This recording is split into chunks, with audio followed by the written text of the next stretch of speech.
It's amazing to see how much that natural hair movement has grown over time. But you still get people saying ignorant lines like, not all black girls can wear natural hair. That saying had me replaying that memory when I first told my aunt I was going to stop using relaxer. And I guess you can call me a rebel child, because that gave me more ammunition to go against a system that had ingrained her brain with a false proclaim that my natural hair was a problem, something to resist. I insist it was for myself and my health, so when I say, when young black, hair is just one of them. But in this one, I won't back down. 3 years, but I've cut it a few times. But you? I stopped relaxing. I started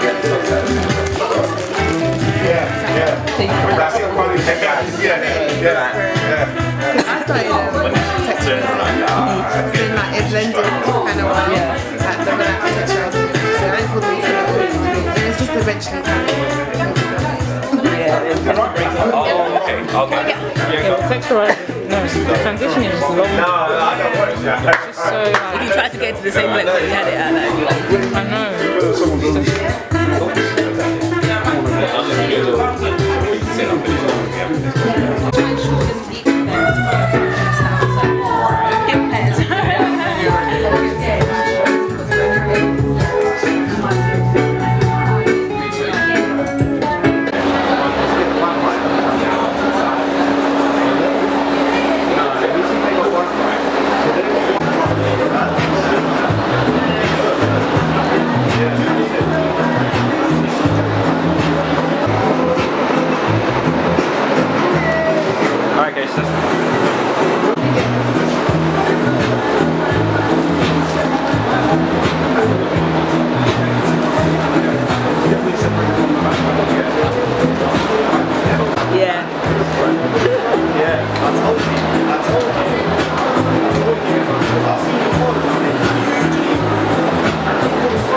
over here, it means like a lot to me.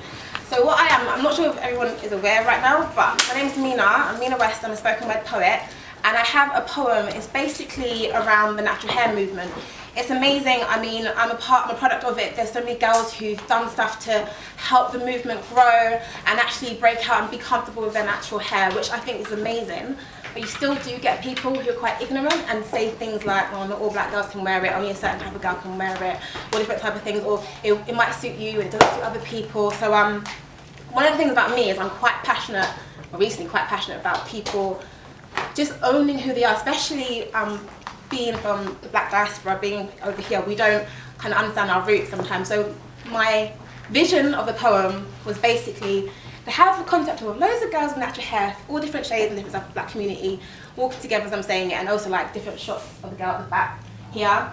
I'm sure you guys kind of met people right now. This is Darryl, he is creative director, who's kind of supporting this. I'm excited.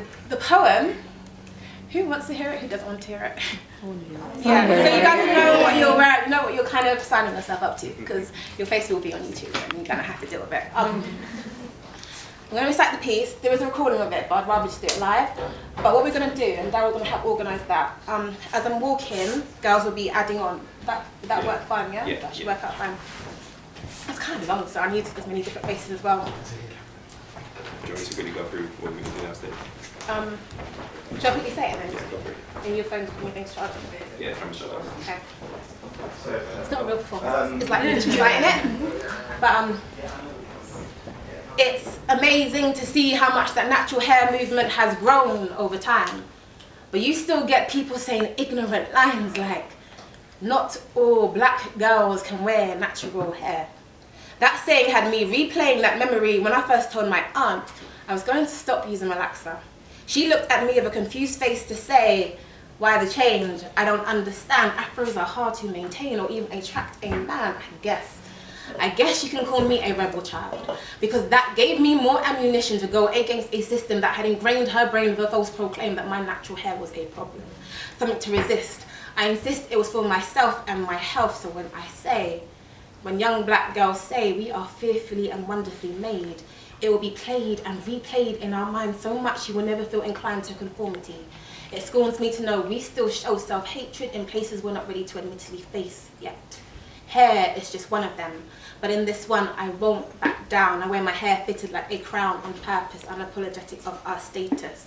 We are queens. See, I had to change my way of thinking for my unborn child so she can look in the mirror and see her afro as ordinary.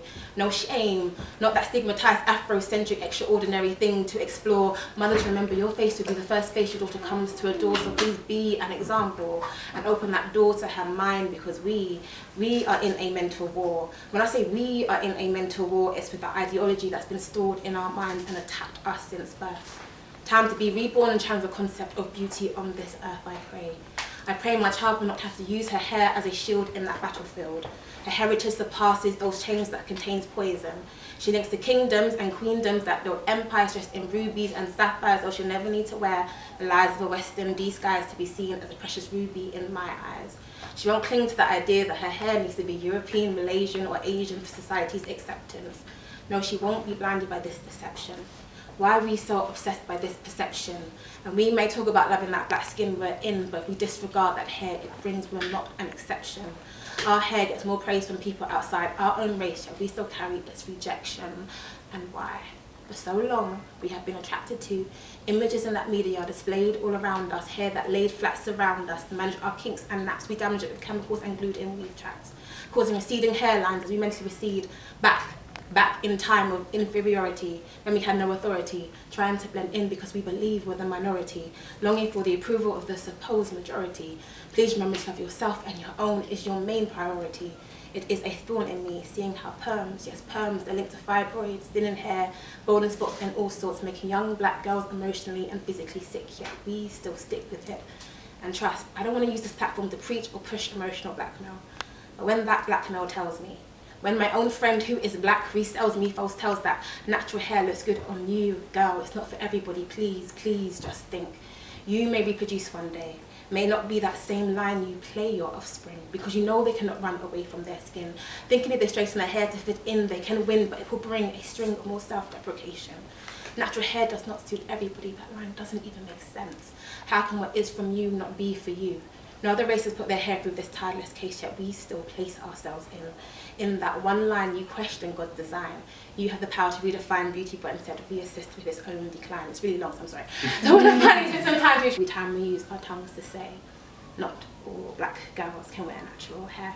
That's the piece.